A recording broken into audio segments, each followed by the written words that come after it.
दोस्तों, जिस बीजेपी की वजह से विपक्ष के विधायक, सांसद, नेताओं की धड़कनें बढ़ जाती हैं, ऐसा लग रहा है कि उस बीजेपी की धड़कनें अब इंडियन एक्सप्रेस की रिपोर्ट ने बढ़ा दी है। इंडियन एक्सप्रेस की रिपोर्ट ने मध्य प्रदेश में बीजेपी की धड़कनें ऐसी बढ़ा रखी है कि मध्य प्रदेश के मुख्यमंत्री डॉक्टर मोहन यादव की तो बोलती जैसे बंद हो गई है। बड़े बड़े नेता सामने दिखाई नहीं दे रहे बीजेपी के, ऐसा लग रहा है कि गायब से हो गए हैं। इंडियन एक्सप्रेस ने आखिर ऐसा क्या कर दिया कि मोहन यादव की बोलती 3-4 दिन से उस मुद्दे पर बंद ही हो गई है।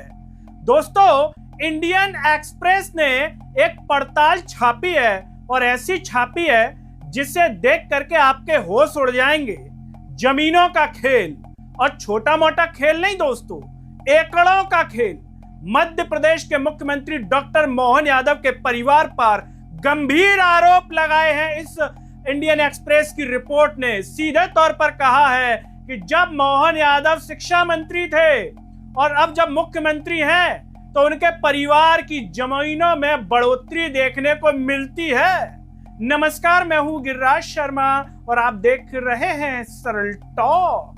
दोस्तों, आमतौर पर आपने देखा होगा कि परिवारों में कोई कलेक्टर बन जाए, कोई एसपी बन जाए और उसके बनने के बाद यदि उस परिवार की संपत्ति बढ़ जाए खानदान में, तो मोहल्ले में लोग कहते हैं, अरे भाई साहब, उनका बच्चा कलेक्टर बन गया, देखो क्या जमीनें तान दी उनने। अरे भैया, उनका लड़का फलाना एसपी बन गया, देखो क्या गाड़ी घोड़े तान दिए उनने। दोस्तों, ठीक इसी तरीके से इंडियन एक्सप्रेस की रिपोर्ट कह रही है कि जब से मध्य प्रदेश के मुख्यमंत्री डॉक्टर मोहन यादव बन गए हैं, उनके परिवार की जमीनों में बढ़ोतरी देखने को मिल रही है। और ऐसी भी नहीं, दुगने की बात बता रहा है इंडियन एक्सप्रेस। और यह भी कह रहा है कि जब शिक्षा मंत्री थे तब भी ऐसा देखने को मिला था और जब मुख्यमंत्री हैं तब भी ऐसा देखने को मिला है। आखिर ऐसा क्यों हो रहा है कि जब जब मोहन यादव पर पद रहा तब तब उनके परिवार की संपत्ति में बढ़ोतरी देखने को मिल रही है? क्या उनके पास कोई मंत्र है, जादुई शक्ति है? ऐसा है क्या? पद है तभी ऐसा क्यों देखने को मिल रहा है? जी, इंडियन एक्सप्रेस की रिपोर्ट ने दोस्तों दमदारी के साथ छापा और जब ये छापा तो बीजेपी के कुछ नेता निकल के आए। अब कुछ तो बोलना पड़ेगा, तो हेमंत खंडेलवाल निकल के आ गए और भी एक दो निकल करके आ गए, अमित मालवीय निकल करके आ गए और इंडियन एक्सप्रेस की रिपोर्ट पर एक तरीके से यह कहना चाहिए कि कांग्रेस के आरोपों पर सवाल उठाने लगे।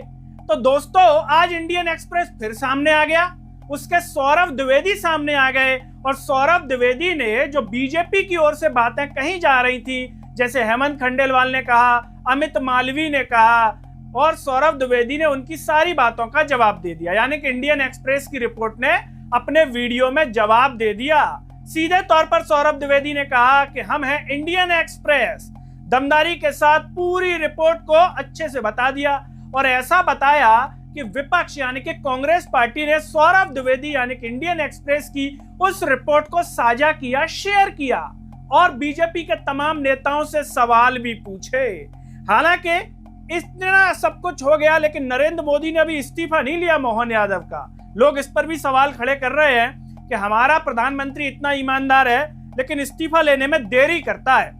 दोस्तों, हुआ क्या है इसमें आपको ये बता देते हैं। सौरभ द्विवेदी अपनी विस्तृत रिपोर्ट लेकर के आते हैं, इसमें कई बिंदुओं पर जवाब देते हैं। सौरभ द्विवेदी कह रहे हैं कि मोहन यादव की बहू शालिनी की जमीनें जून जुलाई 2025 में 12 प्लॉट खरीदे, गंगेड़ी में 10.35 एकड़, कीमत 1.03 करोड़।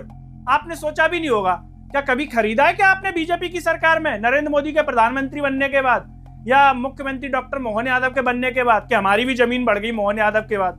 ऐसा हो तो बताइएगा। लोकेशन अपग्रेड किए गए उज्जैन बदनगर और उज्जैन इंदौर हाईवे के जंक्शन के पास। और सुनिए आगे, वैभव यादव मंगल मूर्ति इंफ्रा की जमीन है, मार्च अप्रैल 2023, सवारा खेड़ी में कम से कम 30 एकड़, खरीद 9.46 करोड़। ये इंडियन एक्सप्रेस बता रहा है। इलाका उज्जैन मास्टर प्लान 2035 में विकास के लिए खोला गया। ऐसी तमाम तरह की स्लाइड्स इंडियन एक्सप्रेस की ओर से बनाई गई है और पूरे उनके परिवार का भी जो है एक तरीके से फैमिली ट्री बना दिया है और पूरा समझा दिया है। किसने? इंडियन एक्सप्रेस ने समझा दिया है। दोस्तों, जब ये रिपोर्ट आई और कांग्रेस वालों ने देखी तो जीतू पटवारी क्या कह रहे हैं, बीते 4 दिन से मुख्यमंत्री और उनका परिवार भ्रष्टाचार का राष्ट्रीय मुद्दा बना हुआ है। सोचिए, भ्रष्टाचार का राष्ट्रीय मुद्दा। लेकिन मोहन यादव जी मौन है। आखिर क्यों नहीं बोल रहे मोहन यादव जी? बीजेपी के वो तमाम नेता जो बोलने में एक्सपर्ट है तुरंत बोलते हैं, लेकिन जैसे ही खुद पर कोई बात आ जाए तो मौन धारण कर लेते हैं। मनमोहन सिंह से भी बड़ा मौन धारण कर लेते हैं। नरेंद्र मोदी, आपको याद होंगे 12 साल में दोस्तों इस प्रधानमंत्री जी ने एक भी प्रेस कॉन्फ्रेंस नहीं की, इतना लंबा मौन धारण किया है। अगर इन्हें कोई अवार्ड मिलेगा भविष्य में तो दिया जा सकता है कि सबसे लंबे समय तक मौन धारण करने वाले प्रधानमंत्री जिन्होंने एक भी प्रेस कॉन्फ्रेंस नहीं की, बताइए। और 4 उसमें ऑब्जेक्टिव दिए जाएंगे तो लोग हाल लगा देंगे, नरेंद्र मोदी नरेंद्र मोदी नरेंद्र मोदी, ये जवाब उसमें आ सकता है। और आगे जीतू पटवारी कह रहे हैं कि मैं आग्रह कर रहा हूं कि यदि मीडिया की रिपोर्ट के बाद भी इंडियन एक्सप्रेस से आप असहमत हैं, किसको? बीजेपी को कह रहे हैं, मोहन यादव को कह रहे हैं, तो तत्काल कार्रवाई करो। दोस्तों बात तो सही कह रहे हैं जीतू पटवारी। जीतू पटवारी का सीधे तौर पर कहना है कि अगर गलत है तो कार्रवाई करो भैया। जीतू पटवारी को जरा सुन लीजिए आप, वो बड़ी दमदार वाली बात कह रहे हैं। मुख्यमंत्री हैं, अभी जीतू एक अखबार ने उनके भ्रष्टाचार का खुलासा किया। 2 साल में उनकी जो 100 एकड़ जमीन थी वो सीधे 300 एकड़ से ऊपर हो गई। अगर आप ईमानदार हो तो सामने आओ, उस अखबार समूह पर मुकदमा लगाओ। दोस्तों जीतू पटवारी को आपने अच्छे से सुन लिया। अब सवाल ये उठता है कि जब कोई आदमी गलत नहीं होता, कोई किसी के ऊपर रिपोर्ट बना दे, छाप दे, तो क्या करेंगे? कार्रवाई करेंगे ना।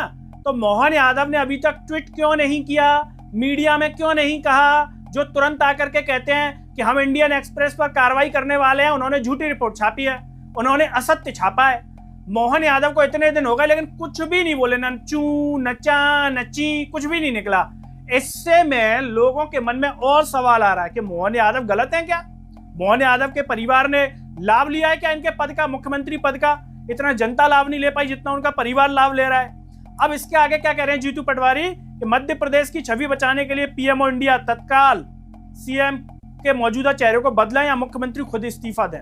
मतलब या तो पीएमओ बदल दे या फिर ये खुद इस्तीफा दे दें कि भैया मैं नैतिकता के आधार पर इस्तीफा दे रहा हूं। जैसे आज दे दिया ना चंपत राय ने, राम मंदिर चोरी में चंपत राय ने, तो मोहन यादव को प्रेरणा लेनी चाहिए चंपत राय से और इस्तीफा दे दें कि भैया जब तक जांच होगी या मैं खुद को साबित नहीं कर दूंगा तब तक मैं पद धारण नहीं करूंगा। लेकिन ऐसा कुछ भी अभी देखने को नहीं मिला है। कांग्रेस की ओर से कुछ एआई वाले फोटो भी शेयर किए जा रहे हैं जिसमें मोहन यादव कह रहे हैं बड़े भैया विश्वास करो मैं जमीन से जुड़ा आदमी हूं। इस तरह से भी किया गया है। और इसके अलावा दोस्तों कांग्रेस की ओर से जो उमंग सिंगार हैं उनने भी बाकायदा इसको लेकर के ट्वीट किया है और वो कह रहे हैं कि सत्यमेव जयते, सच ने फिर भाजपा के झूठ को खदेड़ दिया, लेकिन अहंकारी कुर्सियां मुख्यमंत्री पद की गर्मा गिराने पर आमादा हैं। सत्य एवं तथ्य के सामने लाज गंवा चुकी भाजपा अब अपने मध्य प्रदेश की छवि खराब कर रही है और उधर मोहन जी मौन में मस्त हैं, मतलब चुप बैठे हैं, कोई कुछ नहीं। मुख्यमंत्री जी प्रदेश की जनता आपसे जवाब मांग रही है और वो हम आपसे लेकर रहेंगे। ये उमंग सिंगार की ओर से दोस्तों बाकायदा ट्वीट किया गया है। अब आपको क्या लगता है दोस्तों इस पूरे मामले में कि मोहन यादव ने अपने पद का लाभ अपने परिवार को नहीं दिया जमीनों के संदर्भ में या किसी अन्य संदर्भ में?